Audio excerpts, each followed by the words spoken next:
Or shot fire, officer down, shot fire, officer down. Got a city officer down, shot fire. 223, be advised, we have a visual on enemy paratroopers at grid Papa uniforms. Welcome to the Resilient Warrior Nation, a podcast dedicated to inspiring hope and healing for first responders, military veterans, and anyone facing PTSD and trauma. Hey guys, welcome to another podcast episode of the Resilient Warrior Nation. I'm your host, Mike Morgan, and I'm pumped for today's episode. First, as I do every episode, I'd like to explain why I wear the shirt. This is not a proclamation. Unafraid is the name of a company owned by a man named Eddie Penny. Eddie actually changed the entire trajectory of my life when I sat down in 2023 to watch a Sean Ryan podcast episode in which he was the guest. During the course of the episode, Eddie, who is a former Navy SEAL Team 6 member, was recounting the Extortion 17 incident in which Chinook was shot down in Afghanistan, killing all 38 aboard, including 17 SEALs. It was the largest loss of community in one event ever. Included in the dead was Jason Workman, Eddie's best friend. And as Eddie told the story of losing Jason and subsequently escorting his body back to his hometown, he was rightly upset. And I simultaneously began thinking about a call I had buried 5 years before about a 2-year-old found floating in a pool, and found myself, as I watched Eddie and thought about this little girl named Dana Sikorsky crying like a baby. Had no idea what was going on. I had been struggling a little bit for just about a year at that point. I was retired just about a year and was waking up feeling a little bit depressed, angry, just not myself, and kind of put two and two together rather quickly after this happened. Realized I had suffered some sort of PTSD in my career, knew I needed help, didn't want to live with that the rest of my life. I started looking at healing modalities. Psychedelics is what came to the forefront, and I subsequently journeyed with ayahuasca as my first psychedelic. Greatly healed a lot of what was going on. During the course of my first journey, as it wound down, the universe and I were having a conversation. I know it sounds weird if you never journeyed with psychedelics, but trust me, it was real. The universe essentially told me that my PTSD was healed. I'm not a healed individual. You know, I go through things like everyone else on a daily basis, but for all intents and purposes, my PTSD at that point was healed, and told me that my new life's purpose was to go forth to help other first responders and vets heal theirs. I said, okay, having no idea how I was going to do that, but one thing I decided to do was start a podcast to do for others what Sean Ryan did for me. And in that, I bring on men and women, mostly special force operators, or I should say military veterans and first responders, mostly have been special force operators, but they come on and they tell us their stories, the highest of highs, lowest of lows. And what I want to happen is that you men and women who are watching this can identify with them. If you need help, you raise your hands and ask for it, and you realize that vulnerability is not weakness. So very excited about my next guest. He is Brian Lambert. Brian was born in Twin Falls, Idaho in August 75. He attended Butt High School and graduated in 1984. Brian subsequently joined the Marine Corps, enlisting in March 95. He then took the Force Reconnaissance Indoctrination / Selection course in 1999 and deployed with the 15th Marine Expeditionary Unit to Afghanistan just after 9/11 in September 01. He is a plank owner in MARSOC and was in the 2nd Marine Special Operations Company to deploy from 2nd Marine Special Operations Battalion on the East Coast. His operational deployments include 3 combat tours to Afghanistan in 01 as a Force Reconnaissance Scout, in 07 as a Special Operations Assault Stack Leader and Platoon Sergeant, and in 09 as the Marine Special Forces Team Chief of MSOT 8212.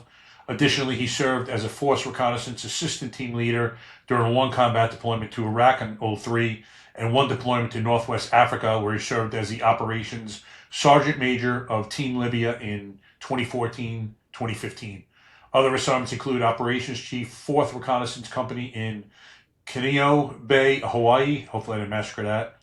Marine Raider Training Command's lead instructor and staff non-commissioned officer in charge of irregular warfare, and Operations Chief, Marine Raider Training Command in 2010 and 2013. His personal awards include 2 Bronze Star Medals with Combat V's, 1 Purple Heart, 2 Meritorious Service Medals, the Joint Commendation Medal, and 3 Navy Marine Corps Commendation Medals, 1 with Combat V. He retired from the Marine Corps in January 2016 as a Master Sergeant and subsequently supported MARSOC's assessment and selection program and irregular warfare training exercise during a bridge as a contractor from 2016 to 2022. Brian currently resides in Southwest Washington State, working as an elementary school teacher, and is finalizing a transformational life coaching course through Being True to You. He's an advocate for plant medicine and psychedelic-assisted therapies for veterans and first responders. Brian, it's great to have you on the show, brother. Welcome. Yeah, thanks for having me, Mike. Great to see you. Absolutely. So Brian and I are both in the Being True to You psychedelic coaching integration course, which is where we met, and we've been in several breakout rooms. Brian is definitely a under the radar type of guy. The fact that he agreed to do the podcast surprised me because I didn't think he's just not a guy that likes talking about himself. Very humble dude, but he wants to tell his story in hopes of helping others. So, brother, I thank you for that. Getting out of your comfort zone as well. It's not easy talking about your personal story on the internet. Yeah, but sometimes you got to get out of your comfort zone to grow, right? So Exactly. yeah. So, all right, brother, tell us about yourself, where you grew up, how you grew up. Just let the audience get to know you a little bit. Okay, cool. So, I used to consider my childhood to be like epic because I had a lot of free movement. You know what I mean? Okay. Like alone and unafraid on a lot of property in Idaho, Southwest Idaho, and then we moved over closer to like the Teton mountain range. That's close to Yellowstone. That's where I graduated high school. It's Butte County, but a lot of people say, My apologies. yeah, Butte County, tiny town. So I was like out in the woods on my dirt bike, or just just a lot of like unsupervised time, which that kind of came back as I started journeying with plant medicine on my healing journey. Is like, I probably didn't have some of the boundaries that I needed as a kid. You know what I mean? Like, which kind of came into like some abandonment issues that kind of like plagued some of my relationships earlier in my life and everything. So I was able to sit with ayahuasca recently to kind of, be introspective on that. And there was some good healing that came out of that. But I mean, overall, man, my childhood was like my parents were really good people. There was no like abuse or anything like that. I was just, on my own a lot, which definitely set me up for success in my career in the special operations community, and then working as a reconnaissance Marine prior to that. So I love being in the outdoors. Nature's kind of like one of my values. So if I feel myself kind of getting ungrounded, I'll go like sit in nature for a bit, by a stream or whatever, and grounds me right back down, back in my comfort zone. Early childhood, into my teen years, rural areas, like not a lot of people there. So I was just kind of like on my own, you know what I mean? So independence, became pretty, ingrained in me, which definitely set me up for success, like as a special operator. But it also has some negative connotations that come with it that come into relationships and stuff, that I later discovered, and addressed. So, How so? Can you go into those a little bit? Just, when you're like by yourself all the time, like you don't feel the need to like, be validated by anybody else. But at the same time, it's like you tend to isolate when there's conflict in relationships, and that definitely starts to kind of unravel intimacy and connection and those things that are important as humans, I sat with Ibogaine through kind of like 7 degrees of separation, all these like, just the strangest like situation unfolded to where I was kind of unraveling as a teacher. Like my nervous system was just in a constant state of hyper-vigilance. So I was getting burned out, smoked down, overwhelmed. Went to inpatient treatment, and then a good friend of mine named John Stevens, who works down at Beyond in Cancun, reached out to me and told me about Ibogaine. And I trusted him, so I was like, okay, man, at this point I'm going to die from a heart attack or something, you know what I mean? Right. So, hey, Brian, if you don't mind, could we hold that for a little bit? Yeah. Just, kind of go through your story, because I definitely want to, get into the psychedelics big time. Yeah. So, as you're growing up now,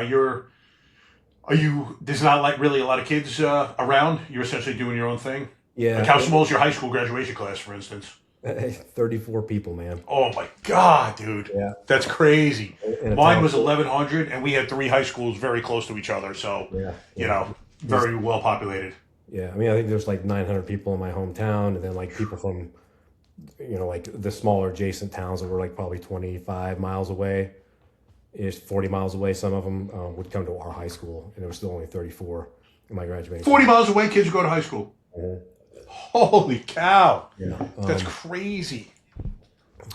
Yeah. So kind of a cool childhood, but at the same time, very, as far as the connection aspect goes, pretty limited. Yeah, bro. You want to go to another kid's house to play after school, you got to take a flight. That's crazy. Yeah. Like, a good friend I had in high school lived in the next town over. So like, I'd have to like get on my dirt bike and like skirt the highway and drive to his place to go like hang out or whatever for a little while. Gas up twice while going over there. That's crazy, man. Yeah. It's amazing the way we grow up so differently from each other. Like, you have that rural, everyone's, such a distance away. Meanwhile, not that I'm in the city, but it's just so many more people, so much more densely populated. And not that one's better than the other. It's just amazing how different these upbringings are. Yeah, for sure. You definitely get exposed to that in the military where you have this melting pot of like basically all these different cultures really within the same political boundaries, in the United States. Yeah, pretty interesting for sure. So you were an athlete growing up? Yeah, I played, I was a sprinter. So our medley relay team went to state. Basketball, football, and baseball was probably the big one. But when we moved to that tiny little town, there was no baseball team. Wow. So I played shortstop and pitcher, and my uncle played for a minor league team back in the day. I was born kind of late. I was kind of the miracle baby. Okay. So my parents were a lot older when I was born, but I think my uncle played, I think it was the Milwaukee Braves at the time, their expansion AAA team. He played third base for them. So baseball was pretty big in my family. And we moved to this town and like nada. So I was just like, well, I guess I'll play football. Damn. But so yeah, football. I wrestled a little bit in middle school. But really baseball and track was kind of where I excelled. So that's kind of where I focused my effort, weight training and all that stuff. And like I knew I wanted to be a Marine or like a commando of sorts probably since I was 8 years old. So I was really? Just going around, I'd like steal my dad's saw blades. We had this barn on 15 acres of property, and I'd go down there and like just pretend I was a ninja throwing saw blades at the barn walls and stuff, Tried to join them. Like the Marine Corps sent me this letter trying to get me to enlist, when I was like 11, I think. So I was like, yeah, sign me up. Respond, they said, we'll be in touch. And that's great. You probably would have had a better chance of making it through than some of those cats who were doing it at 18. Yeah, I would have been fine, right? But I pretty much knew that military calling was there ever since I was, probably 7, 8 years old. Yeah. Any military in your family? Prior military? My dad was a submariner in the Navy. Spent 4 years on a diesel sub as an electrician's mate. And then my uncle's in the Navy also. My brother's 12 years older than me. So, we weren't super close growing up just because of the age difference. And he moved away when I was, 7 or 8 years old. Okay. So definitely military influence in my family, but, 2 guys or whatever, both in the Navy. And at that time, like SEALs weren't predominant. I didn't even know anything about them. I was just like, it's not my gig. I'm going to be an infantryman in the Marine Corps. My dad was like not really down, because he knew that it was a hard life, and so he's like, at least join the Air Force. I was like, no, I'm not going to do it. It's like, well, at least like go in and get some type of skill set or trade that you can use when you get out. So I ended up going like open contract into the military and was assigned as a mechanic for my first few years. Okay. And it was just miserable, man. Like just the mindset of the people you're working with. I mean, they're good dudes. They're they're Marines and stuff, but like, just wasn't what I was called to do. So yeah, you had a different set of characters if they're going special forces. Yeah, Motivated. So yeah, just kind of spent my first duty station was in Okinawa.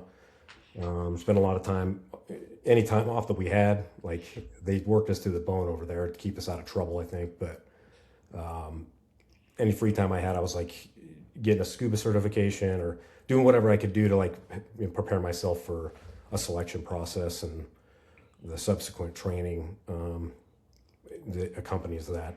So That's great. I didn't learn how to swim until I was 21 years old, so that was a feat. What was till you 21? I didn't learn how to swim. Really? Yeah, I almost died. I almost drowned in the pool at boot camp because we didn't have a pool in this tiny little town I moved into. And Damn. well, it was never really in the water, than maybe a lake occasionally. But yeah, as far as like survival strokes and freestyle swimming, like I didn't learn how to do that till I was about 20, 21 years old. Wow. Yeah. You don't even think about that. Like I was putting swimming lessons when I was like 8, something like that, 7 or 8 years old. You don't even think about it. You just grow up swimming. Some kids don't have it around them. So not a lot of lakes or anything like that around you guys? I mean, there's lakes up in the mountains, right? Like Yeah. They were a ways away. Like Okay. It was a day trip to get up to them and stuff. So Probably cold as shit too up there, I would assume. yeah, so dive school was a challenge for me, but I got it through. I was like, I'll die at the bottom of the pool before I'll drown before I That's quit. the attitude. Yeah. So now how do you go from being a mechanic to trying out for special forces? It's just an application process and then a follow-on selection.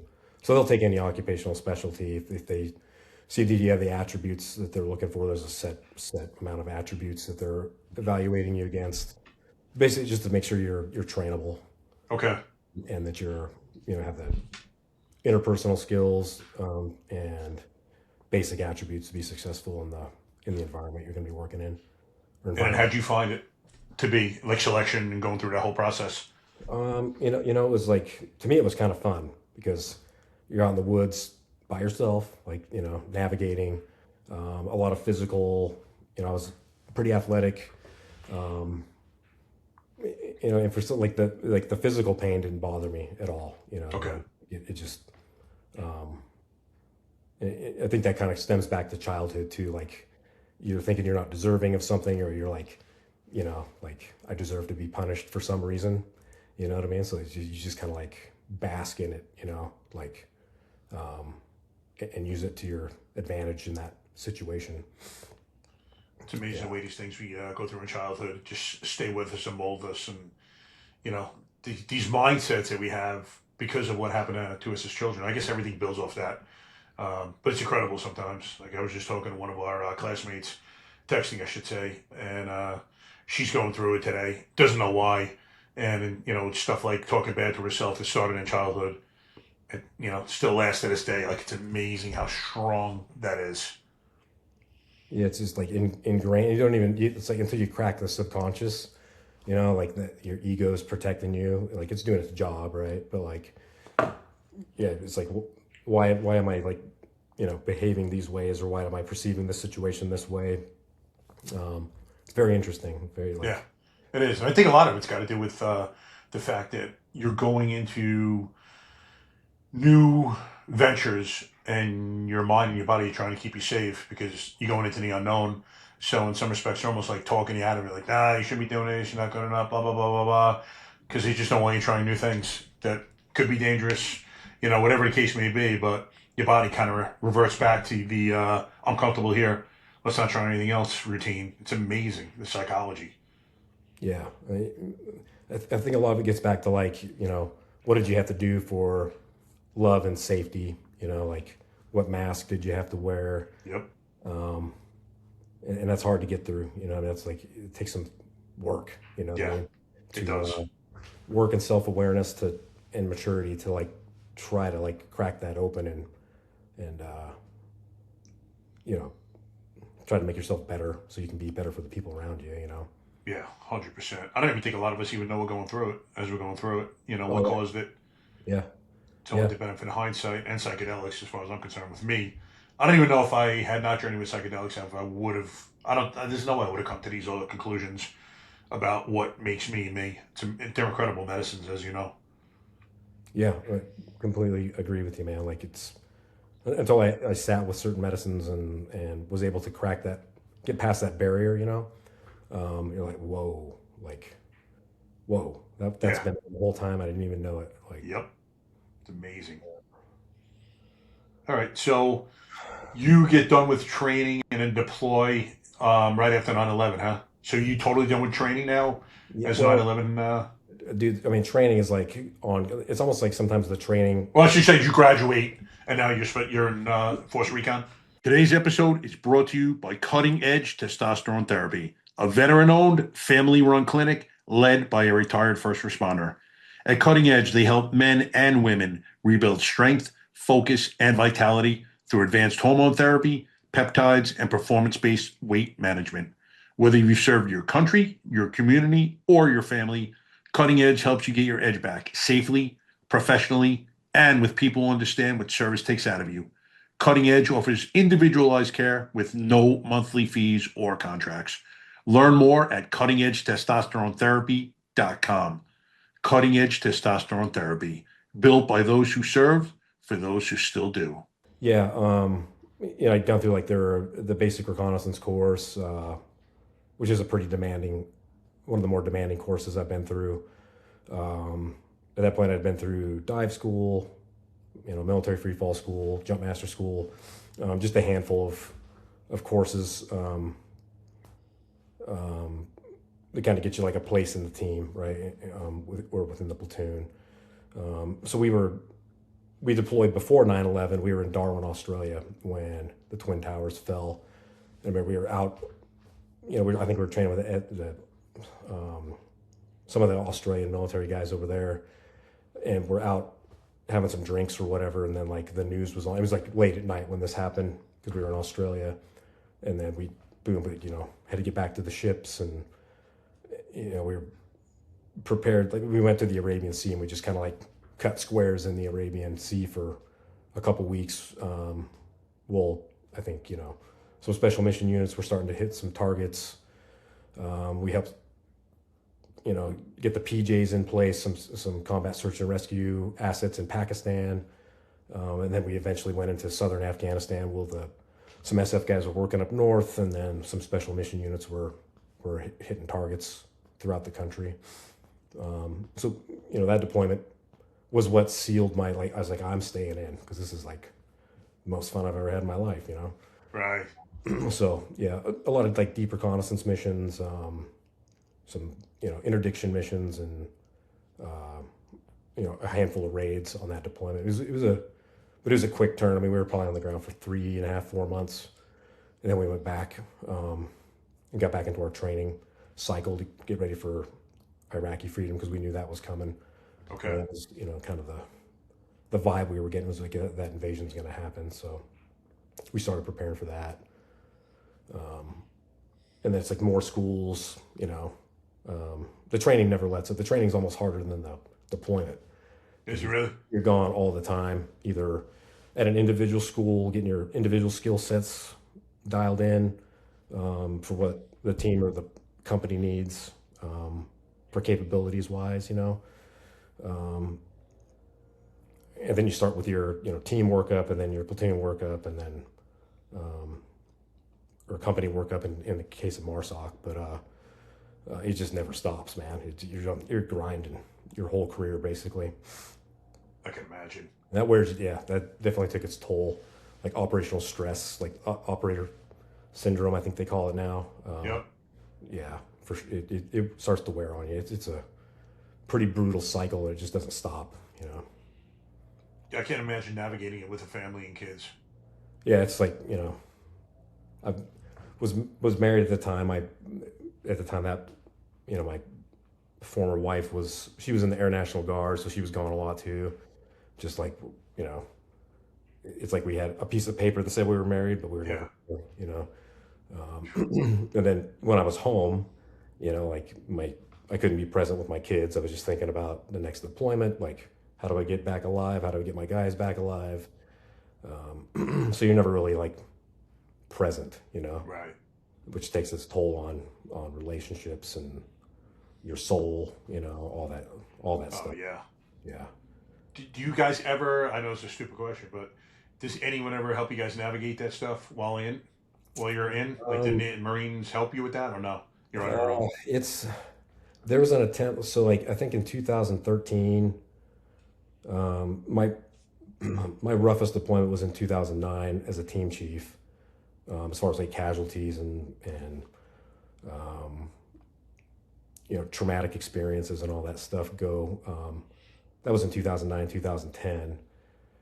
2013, SOCOM had put in an initiative they called it POTIF, it might be something different now, but it's Preservation of the Force and Families. So they realized like the divorce, like it was just like chewing families up, you know. Oh, yeah. And, so they put this initiative out. I think it was Sergeant Major Ferris at the time. Him and his wife were like touring all the components, which is like, you know, MARSOC, USASOC, Navy Special Operations Command, you know, and just kind of trying to get like feedback and like, are you experiencing what we're experiencing? You know what I mean? Yep. Type thing. And, you know, it's always that like shitty, uncomfortable like conversation. It's like, you know, is this happening? Like, I think we're good, right? Right. We're good. Yeah, but not fucking, Yeah. you know? Far from it, sir. Yeah. Amazing. So there was an attempt made, but like you know, that it's like, and I was guilty of instilling this mindset into my guys, which I wish that I hadn't, but like, you know, it's like, like the only thing that matters is results. You know, either you accomplish your mission or you don't. Like, Yeah. So it's a results-oriented business. So like, in order to achieve those results, like you got to put everything else on the back burner. And yeah, it's just I just don't see any way of getting around it. You know what I mean? So even now, like knowing what you know now with all your experience, is there like what would you have done different, or do you think that just with the culture, there's not many things that you can do differently? That's a good question, man. I'm not sure I have an answer for you. I think, you know, if I was to trust my intuition on that, it's part of the culture, man. It's like, because the United States military exists to, you know, either fight and win wars on the nation's behalf, or in some cases, there's some diplomatic type missions that, you know, special operators are, you know, responsible for, you know, assisting carrying out, or, you know, they're not diplomats per se, but you got to work with diplomats, and you've got to work within embassies and all that stuff. I just don't see any way around it. Like, yeah, you know, it's tough, man. I mean, the organization is so much bigger than any one individual, and you know, it seems like it just chews and spits people out a lot of times. It's tough. Yeah, I don't think there are any easy answers for this. And I think it's funny that a lot of these leaders know, well, they're weary of these psychedelics because they see the results that they've realized, and the fact that it's healing people. And I think they're worried that if they ever become mainstream, you're going to lose warriors, because you're going to be utilizing these substances and be like, hey, you know what, man, I don't think I want to kill anymore. Or defend the country, whatever the case may be, you know. Not that you're going to become pacifists, as you know. People ask me all the time, like, dude, you know, if I'm still current, if I'm still active, does that mean I can drop someone if I have to, so to speak? I'm like, nah, you're going to drop someone if you have to, man. If someone's threatening your life, yeah. But the feeling of overall anger and rage is definitely going to be lower, that's for sure. Yeah, I could see. I mean, somewhere along the line, I had like completely lost myself and was completely unattached from my soul, you know, from humanity. Like, and now that I've gotten that back, I have no desire to like, you know, exhibit violence or, you know, like hurt anybody in any way. Yep. You know what I mean, I'm not a pacifist or anything, but it's like, you know, like I'm at peace right now, and like I couldn't go back. You know what I mean? In the state that I'm in right now, I have no desire for that. But yeah, me either. I was actually thinking about joining one of these companies that goes to disaster relief. And I'm like, I don't know if I can handle that anymore, man. Like going to Venezuela and I've seen thousands killed in the earthquakes. I think I've greatly healed. And now that I feel again, I think it would affect me greatly. Like, years ago, nothing affected me, man. Like I could walk in that zone, do what I had to do, see dead bodies. My mind is so far removed from that, as you know, that I'm able to navigate those waters now. Totally different story. And I wouldn't want to see it. Even on the way back from Ambio, we crossed the border. We were coming back from Tijuana, and I saw two girls. There was one girl holding a little girl. They were begging, and another girl passed them, comes wiping side view mirror, trying to beg in the van we were in. And I kind of look at all the my teammates, if you will. There was 6 of us, former first responders, and I'm like, man, so this is what it's like to feel, huh? Like I just felt the most profound sadness for these little girls, and I'm like, I cannot imagine going back and doing that job now. Yeah, it's a dilemma for sure. Yeah, because somebody needs to do that work. hell yeah. So it's like, how do you stay like in tune with yourself and at peace, and then also like, serve others that need help. Yep. Yeah. Difficult, man. So let me ask you, what is a plank owner in MARSOC? Okay, so like, I think it was 83. The Nichols-Goldwater Act was put into legislation after the incident in Iran, the hostage rescue in Iran, that kind of went awry because there was no like joint interoperability.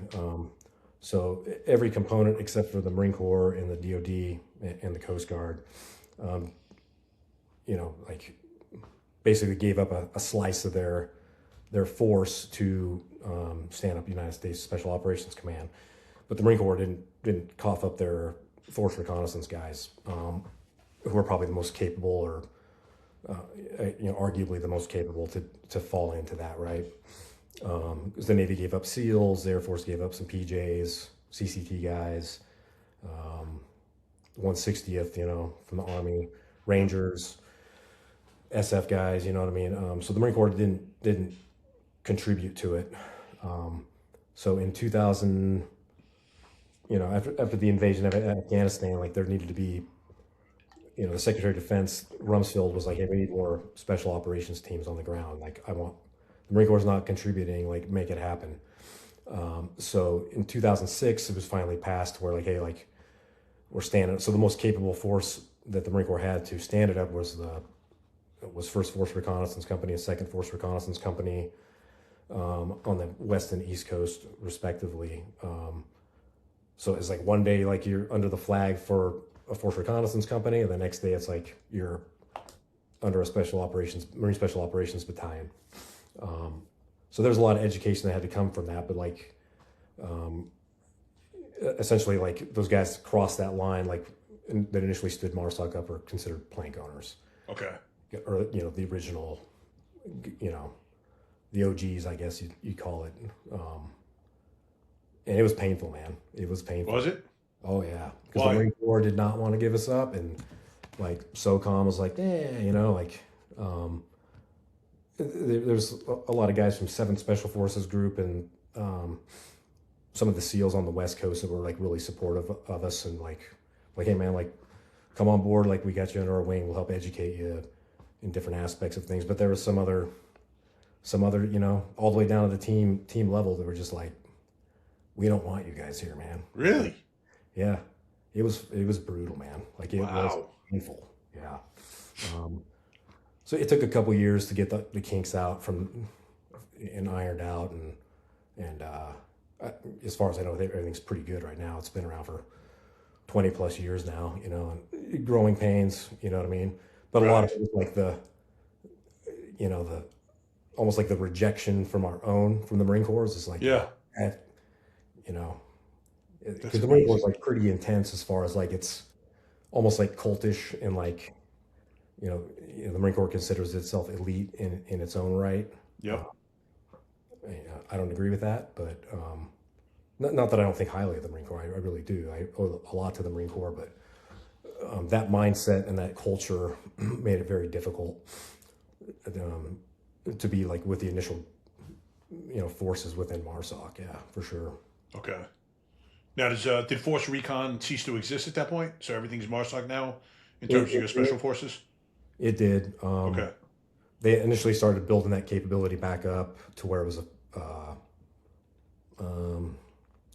not sure what the organizational structure is now, but there was about 4 years where there was no force reconnaissance capability within the Marine Corps, which was like the, Marine Expeditionary Force, which is like an entire coast of Marines, like just, multiple divisions or, regiments and air units, support units that fall under the MEF commanders, they call it. So there was no deep reconnaissance capability or like surgical direct action, like maritime interdiction assets for a bit.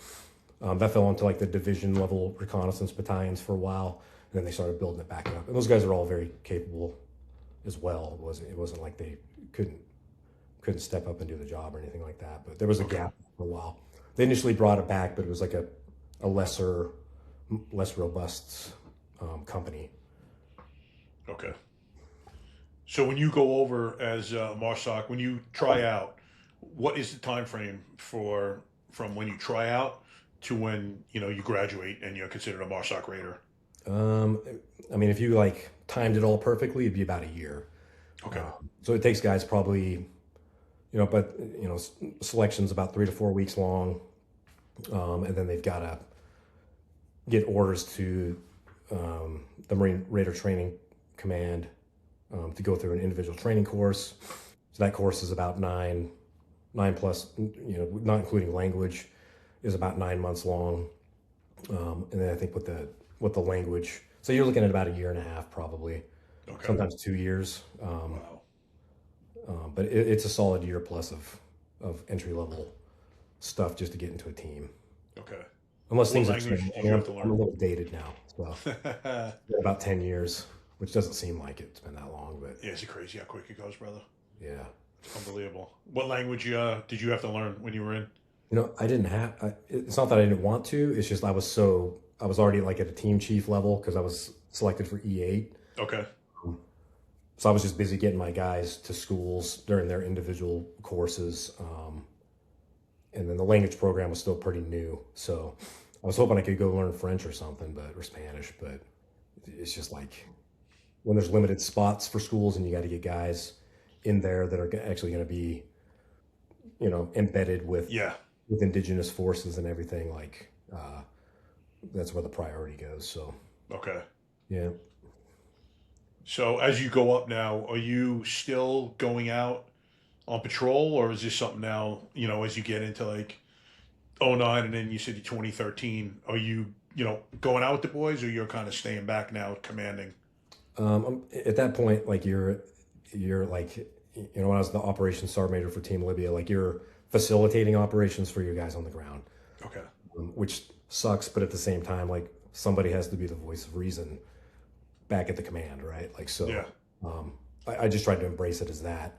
So occasionally I would get on the ground with them, I'd fly in funds or whatever. And, but once your team time is done, like you're basically in a leadership command / facilitation role, which is what it is. And that was one of the reasons I was selected for E9, but I was just like, man, I think I gotta cut away.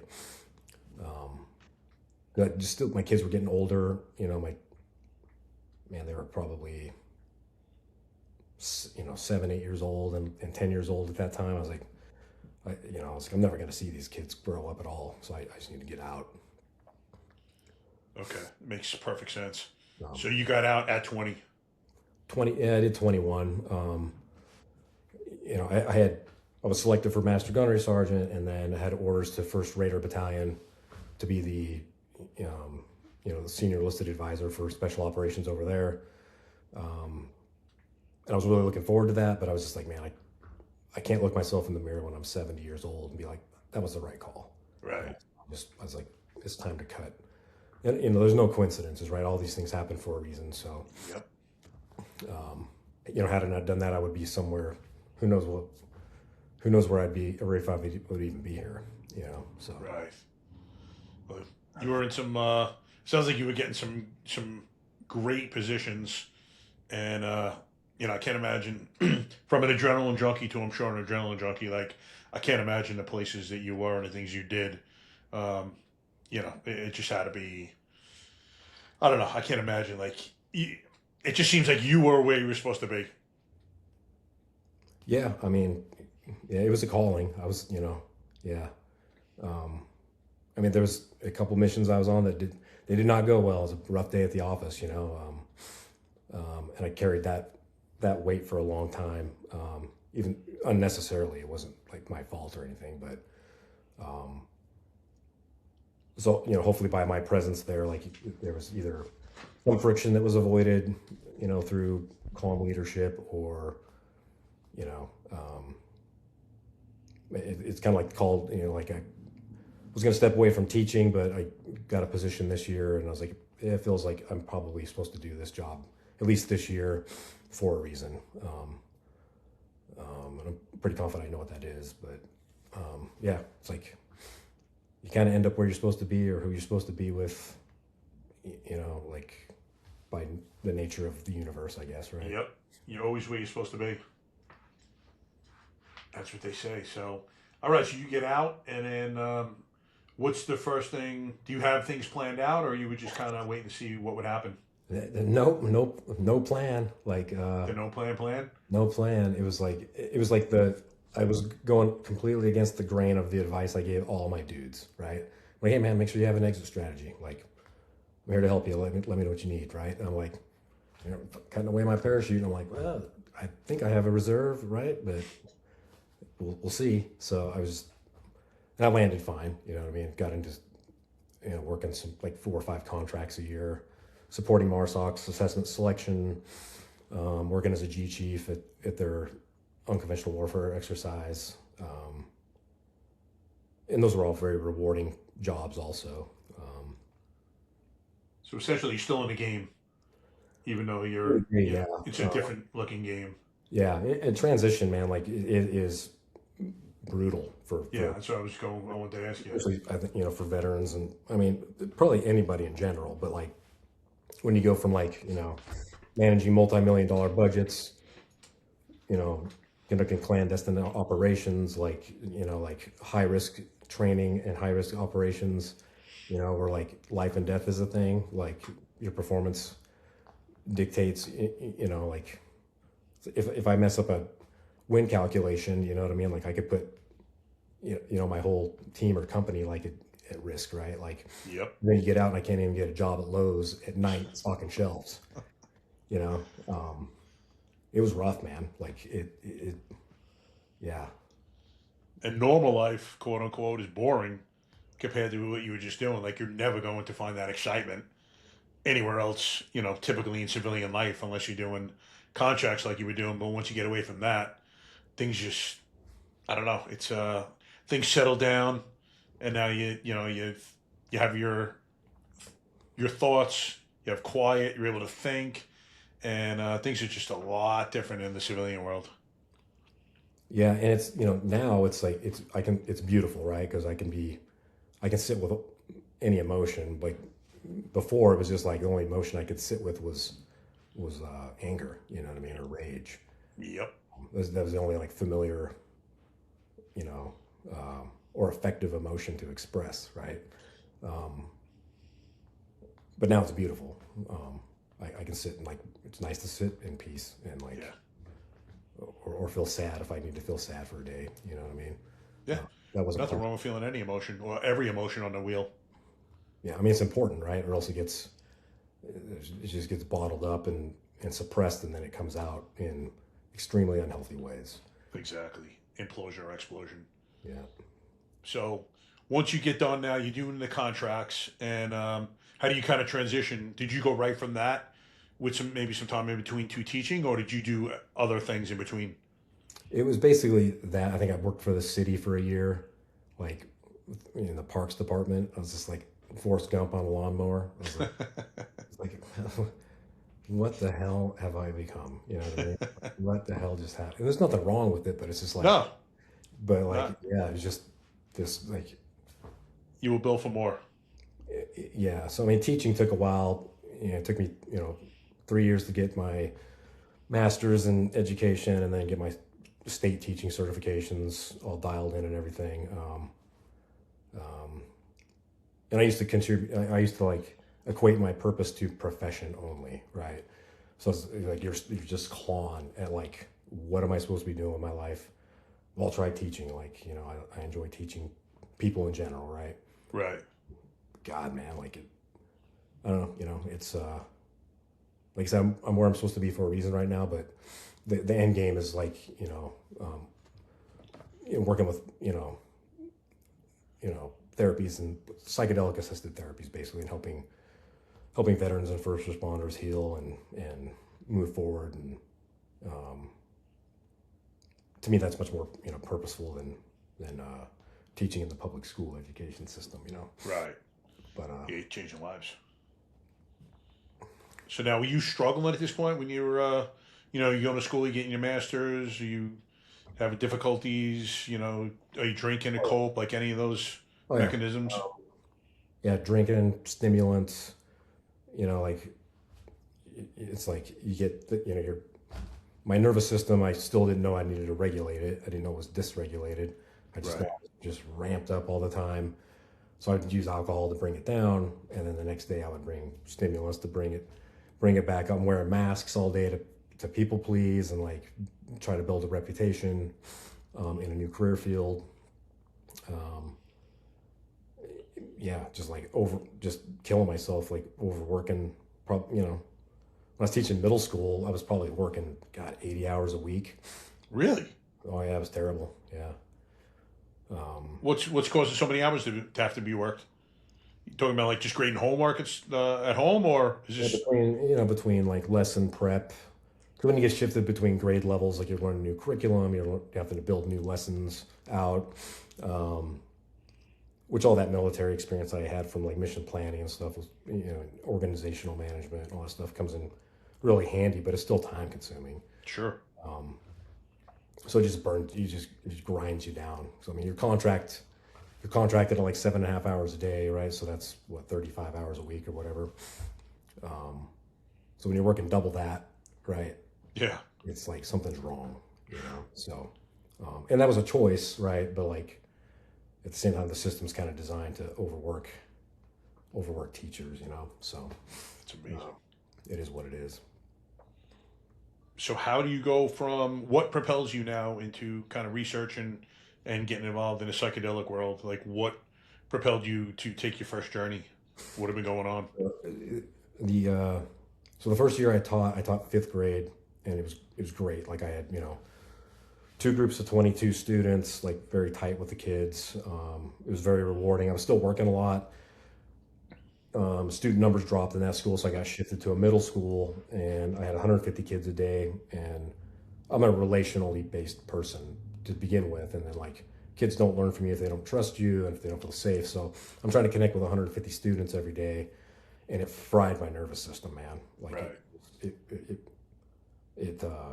The hyper-vigilance and everything that comes with it got me to a point where my nervous system was just like fried.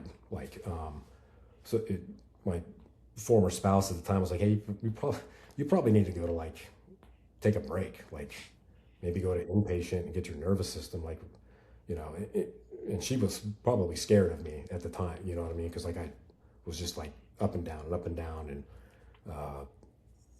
just a bear, just unhappy. So sleeping? I went to Sleeping well or not sleeping? No, because I would be so stressed out about thinking about what's in the future. Like, am I prepared? I was getting sick all the time. So my immune system was compromised. Like everything was just like falling apart, man. I was like, I'm gonna have a stroke at like 49 years old if I don't like. So I was like, all right, I'll make some calls and I'll go. So I took, FMLA, and the school year was almost over anyway. So, and down there is where my friend John got a hold of me and introduced me to Ibogaine, or had the initial discussion about sitting with Ibogaine. Okay. I was like, at this point, man, I'll try anything because like I'm not doing well. Yeah. Like it's like, at that point I was like, if I die, it's like, who cares? Like, because I can't continue to live like this anyway. So Yeah. When the pain gets radical enough, you'll go for radical healing. yes, exactly. Yeah. And there was like, there was so many like different trauma triggers, some shit. Like if I missed my kids because I was like 4 hours apart from them, trying to make my spouse happy, trying to make my kids happy, trying to make my, do a good job with my work. And like I wasn't taking care of myself. Like it was just, completely and then all these trauma triggers, some shame, guilt, just a huge heavy rucksack of just crap I'm carrying around that I don't need to, that I wasn't even aware I was carrying. Yeah. Until I sat with that medicine, and was able to kind of just set it down finally. Right. That's the biggest thing, man. When you go introspective and you realize, it's amazing when you ascend to that level and you look back down and you're looking back at your life, like, how did I not see that? How did I not see that? How did I not see that? Like, it's amazing. You're just in the middle of a storm and you're the last person to see what's kind of going on around you. Yeah. You just put your head down and it's like, a lot of it's like people pleasing. Like I'm trying to like make this person happy and this person happy. Sure. And that kind of comes ingrained from a culture of like service and putting yourself last and everything. But it takes its toll, man. It starts crushing you. Oh yeah. So do you get sponsored now to go to Ibogaine by a foundation? Yeah. So it's called the Beyond. I went through the Beyond Service program. I'm not sure exactly who funded it. It could come from multiple different benevolent sponsors. I'm not 100% sure on it, so I can't speak super intelligently on that, but it was funded. So I was able to get into treatment for a week-long stay down in Cancun with 5 other veterans. 3 other guys also came from a special operations background. And the stuff they were carrying was like, I was like, whoa, like, and just like, breachers, I was a breacher also, for many years. So like that, like those mild concussions you get, the overpressure exposure when you're like right up on the door with a charge multiple times a night, like it's, there was multiple TBI, like vehicle rollovers, incoming, like just all these different blast exposures. I was like, man, I didn't even like think about that. Like, so your brain's just jacked. You know what I mean? You don't even know it. Yep. And that coupled with traumatic experiences, like it mimics like bipolar disorder, I think. I could be wrong. Really? Yeah, but it's so like Western medicine, like they're like, oh, you might have bipolar disorder. Like, okay, like I just know like nothing works right. You know what I mean? I can't focus. You know what I mean? Like I can't sleep. That puts you in a place where you can't take care of yourself, and then like, it's just like, just a terrible like state of like life, right? And you don't even know it. Yep. So yeah. So you're going through. Do you guys do 5 MEO after I began there?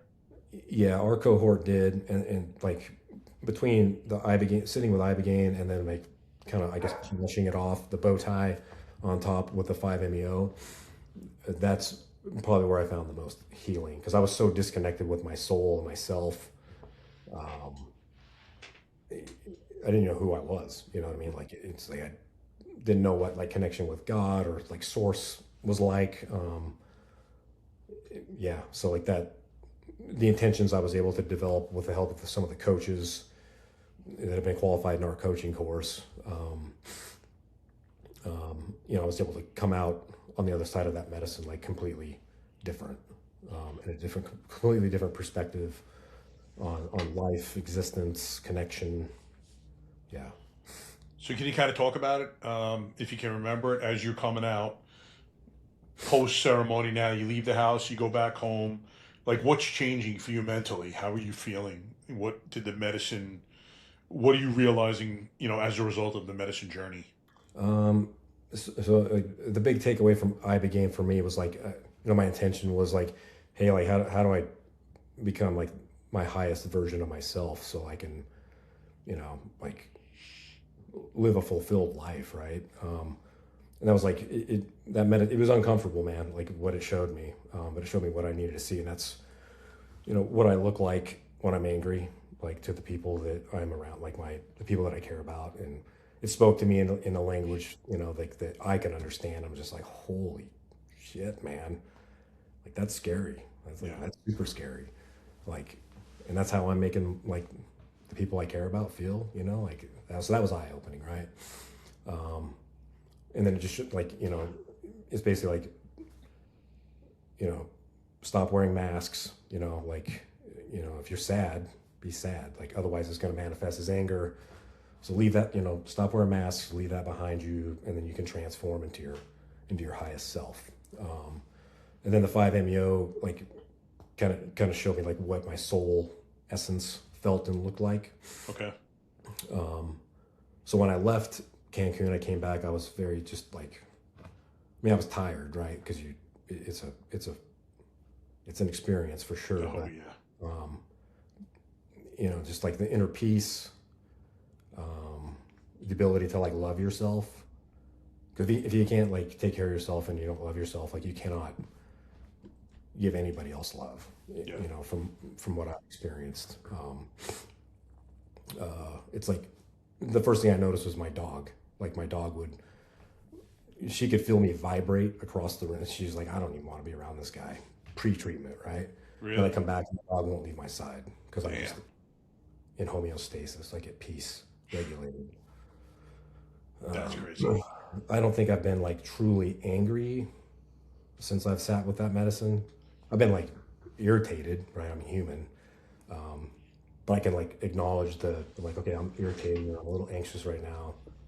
And I can process it instead of just burying it. You know what I mean?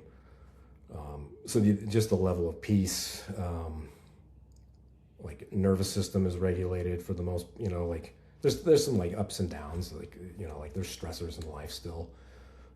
But that integration work that's done, with your coaches and everything, make sure that you're implementing the tools and the resources that you've learned and everything to maintain what you pulled out of, the medicine experience and everything. Yeah, and I think I told my wife the same thing a few weeks ago. Like, I haven't been mad in the last 4 months, basically. It just took the anger away from me. I mean, just, like a little bit of anger here and there, but nothing like I used to. And, I think it's a good point that you just made, is that we hear a lot of people talking about these medicines, and they just talk about this linear healing trajectory. And they don't talk about, falling into like valleys after they come back, or having difficult days or weeks or potentially months. I think it's important to give people a real perspective and the real truth about these medicines. It's not like you're going to be shitting rainbows and singing Kumbaya every day of your life. Like, you're still going to go through it. Can you kind of talk about how your journey's been in that respect? Yeah, absolutely. So like meditation used to be impossible for me, right? Like that's a huge, like, the ability for me to just sit still and like ground myself was impossible. I would have to get up and move and like preoccupy myself with something. So like when I have those lows or a spike of like anxiety or like uneasiness or irritability, I will go put on a frequency or sometimes just sit in silence with gratitude, and I will meditate. And that just like within 5 minutes, I'm back where I need to be.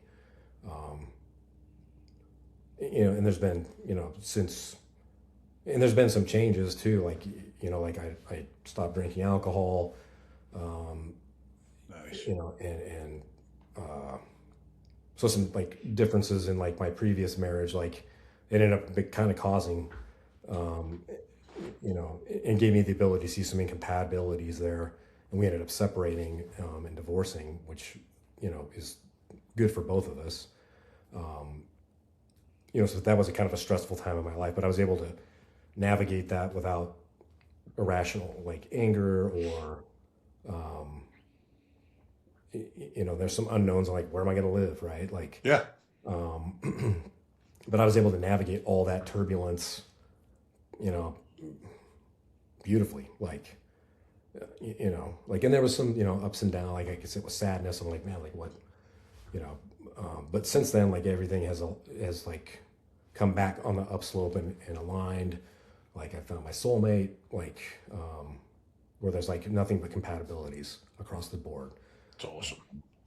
And like, I wasn't looking for it, right? Yeah. I wasn't looking for it. It just aligned, like, because I can just sit in peace and like, just, you know, navigate the ups and downs and let it come and go, and it's like pretty amazing all the things that have, like, the, you know, job opportunity popped up to bridge teaching into coaching, because, you know, it's like there wasn't a job 4 months ago, but 3 months ago was, you know. So like it's just, you know, yeah, there's going to be ups and downs for those that may choose to go experience and sit with the plant medicine or therapeutic psychedelic treatment. But as long as you integrate it on the back end, with the help of a coach, or I think in some case, maybe, I think Ambio helps provide coaches for, I'm not sure what your experience was over there, but beyond the service program, they have a 4-week integration program for their veterans, where like it's mandatory, man. Like 4 weeks to 5 weeks after you sit with the medicine, like you're integrating and you're checking in with your cohort. And I went through almost a year ago with my cohort, and I'm still like in touch with them at least once a week. Excellent. Minimum, like sometimes daily, you know. Yeah, that's great. Yeah, it's so important. I mean, listen, the medicine isn't what heals you; it's the integration, and you know, people don't even know what they went through sometimes. I mean, it's like a roller coaster. So you need to sit there and process. You need to bounce things off people that know, you know, the process, that have been through it. I was lucky enough to go through 343 Fund when I went through to Ambio, and they sponsor first responders, and they had, I think, a minimum 12 session integration pre, and then post, you can stay in that program for a year. So I love it. So it's twice a week for a year. I think people could say, actually, people stay in longer if they want to. They don't kick you out. And it's one of the most important things is integration and speaking to people about your process and what you went through. And, you know, I hear people talk about it all the time, where they go through with organizations, or they go through whoever the provider is, and there's no or very minimal pre and post support. And that is crucial for successful journeying and an implementation of, you know, what you went through in your journey. Yeah, absolutely. I think one of the biggest factors is like your environment, right? Like, some people like I got to keep my diet clean, right? Well, it's like your diet's everything you ingest, right? It's like, it's not only the nutritional stuff you put, it's like, you know, I don't watch the news anymore. Not me either. It's just angry, you know what I mean? Yep. On both sides of things. You know, I don't, you know, there's different friendships that have kind of dwindled because there's things within that environment, you know, that I don't consider like a value in my life anymore. Not that the person's not a value, but like, no, you know, I've changed some things so I can be the best version of myself. You know what I mean? Substances are one of those things.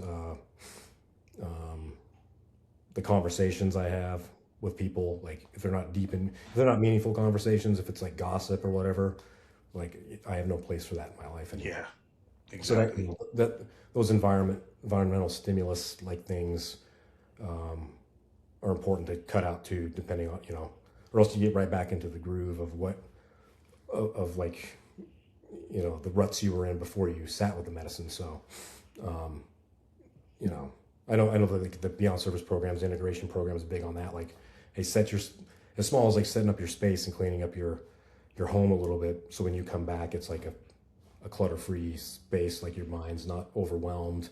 Things are a little bit different, and you can start to integrate those lessons that you were able to crack, you know, when the subconscious and the ego was bypassed, you know. Yep. Yeah, you need to change people, places, and things. or are you going to revert back to where you were?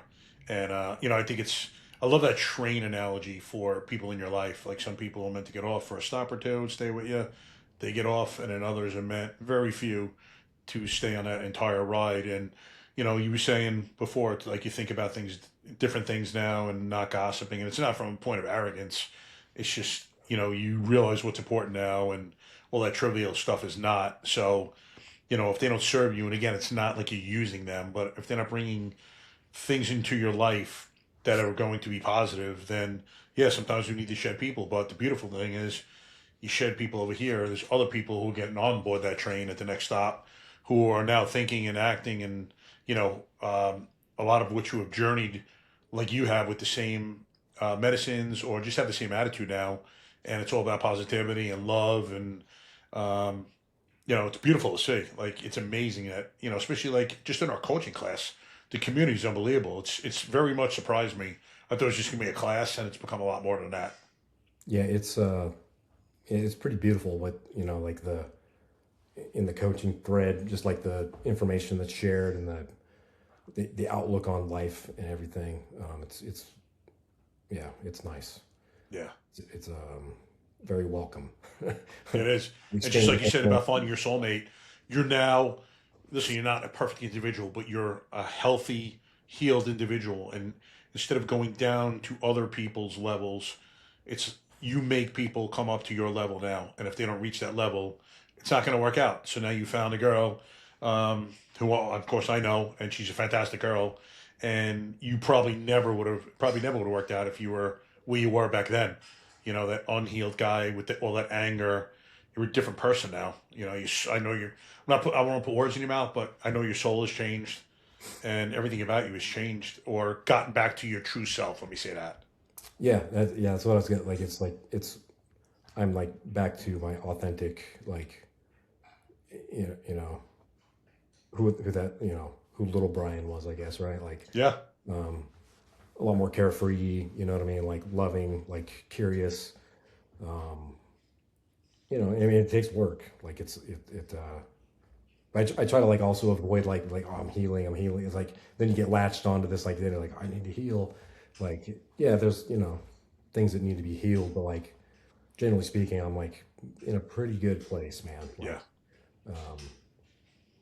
yeah. So like all the things that are like coming into my life now, like, are just, it's aligned, right? It's like, so I'm able to emulate that frequency of like, of love and like, compassion, and like, it attracts like all the like things. And it's like, yeah, it's like, it's beautiful. Like, it is. Yeah. It's so funny. Like, can you imagine a few years ago us talking about vibrating on a higher frequency? We probably would have punched ourselves both in the face. Oh yeah. Yeah. A year and a half ago, man, like you would have like asked me if I wanted to go do mushrooms somewhere, right? Like, I'd be like, get the fuck out of here, man. Yeah. In fact, when I first heard about these medicines, like I said before, I watched Sean Ryan's show in 2023. It was the spring of 23. And for about 2 years before that, I had heard mostly Special Force guys talking about healing with these psychedelics. And I was like, what the fuck? Are these guys hippies? Like, they're taking drugs? I just dismissed them. And then again, when my pain became a little radical, I was like, you know what? I need radical healing. Started paying attention, started researching, finding out what they truly are.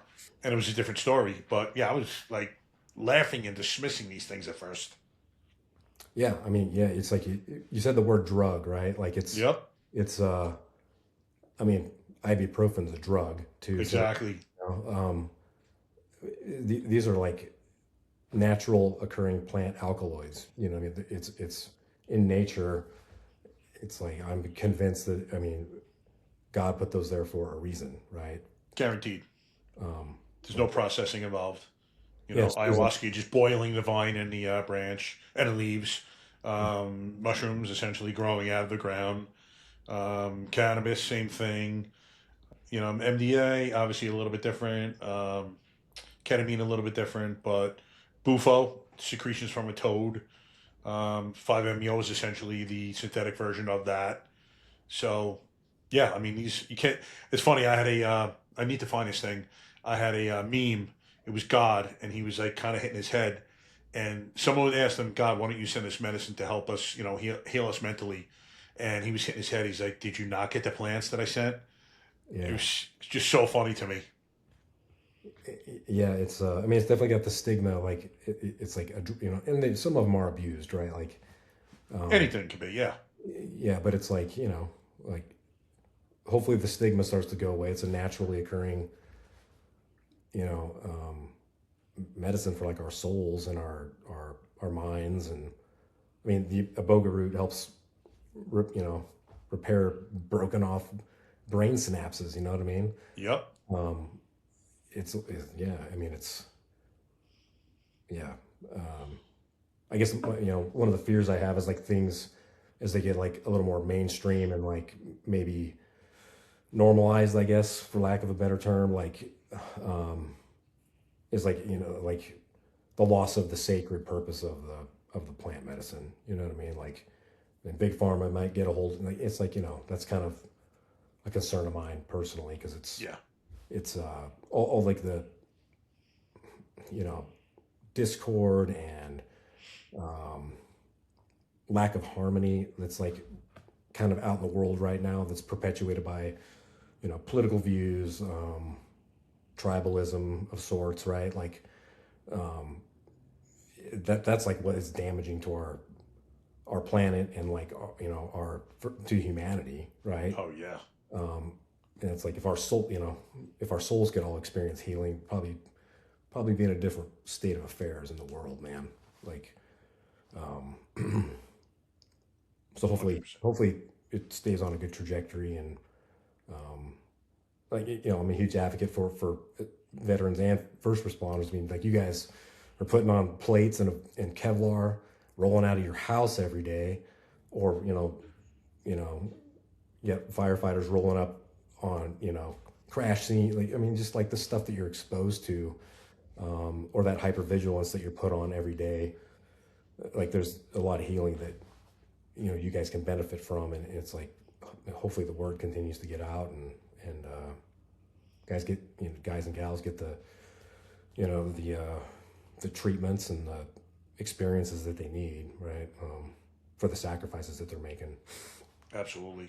Well, it's conversations like this that are going to bring awareness to men and women who are serving, and to see a bad dude who used to be a MARSOC Raider, Special Forces guy. Now you're talking being vulnerable, talking about your journey, and I think a lot of times they're going to see themselves in you and your story, because unfortunately it's not unique in what you went through, what I went through, what they're going through.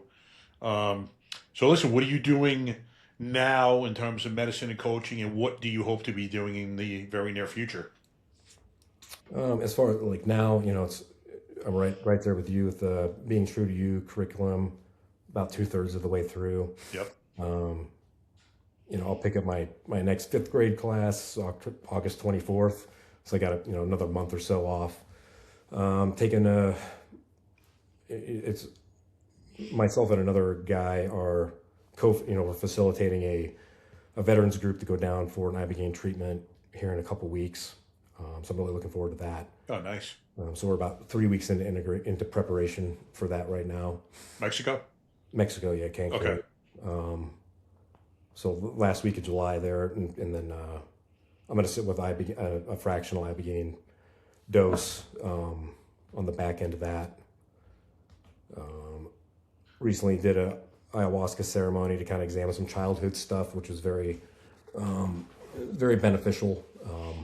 And then I sat with Bufo just last week, and I went into it with usually I'll have a specific intention, but I was so tired from the drive down to Northern California.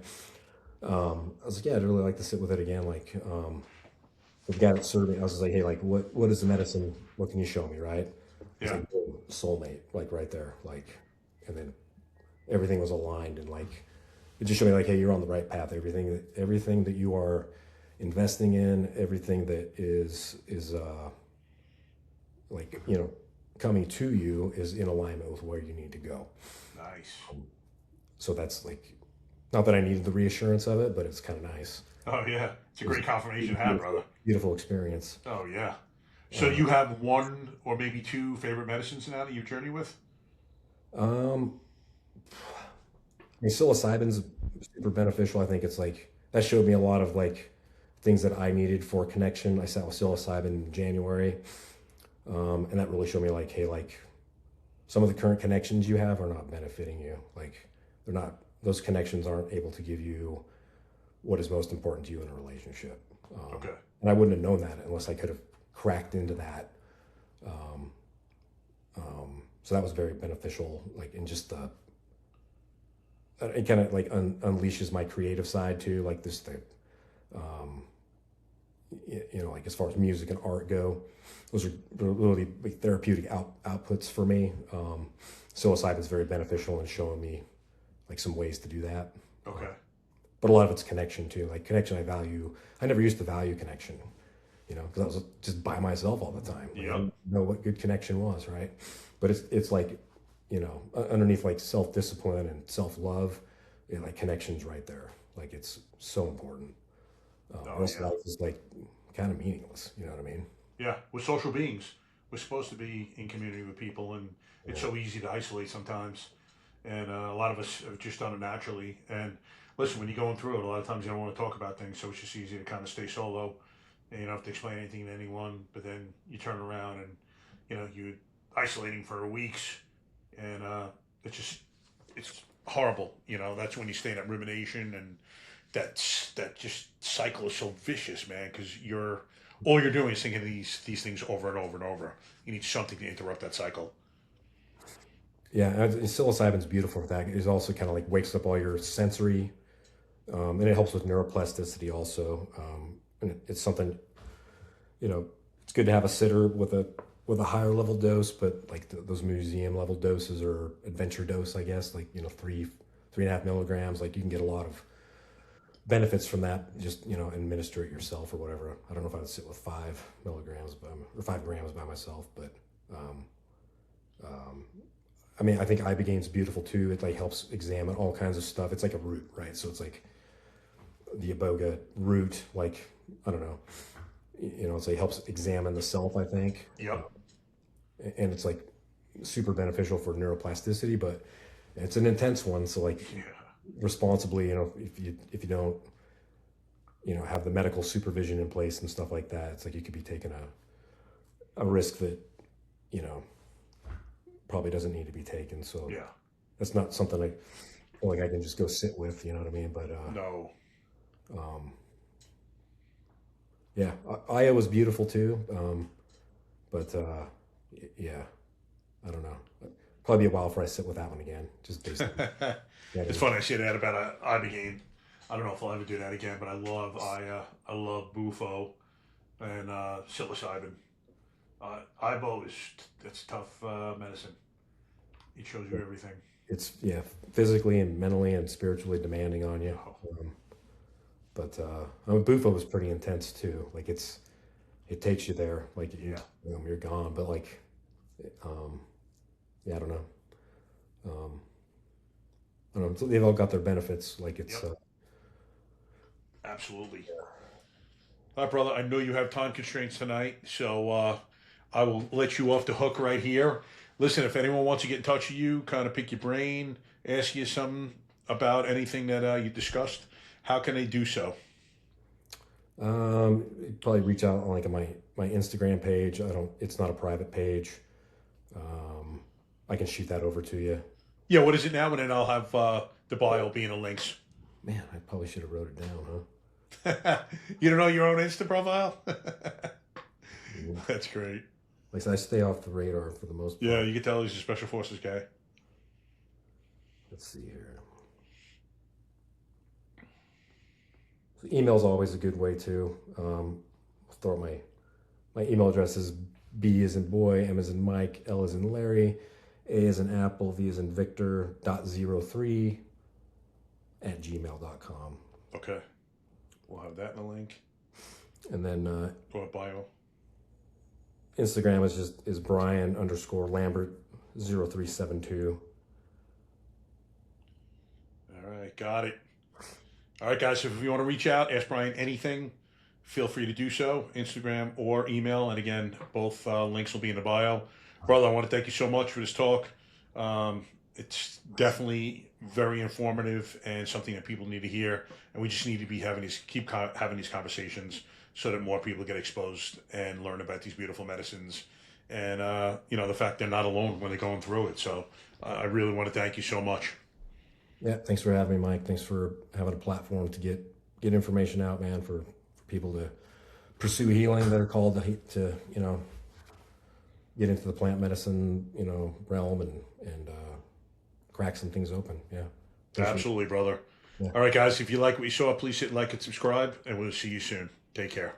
Order, shot fire, officer down, shot fire, officer down. Got a city officer down, shot fire. 223, be advised, we have a visual on enemy paratroopers in grid Papa uniforms. Welcome to the Resilient Warrior Nation, a podcast dedicated to inspiring hope and healing for first responders, military veterans, and anyone facing PTSD and trauma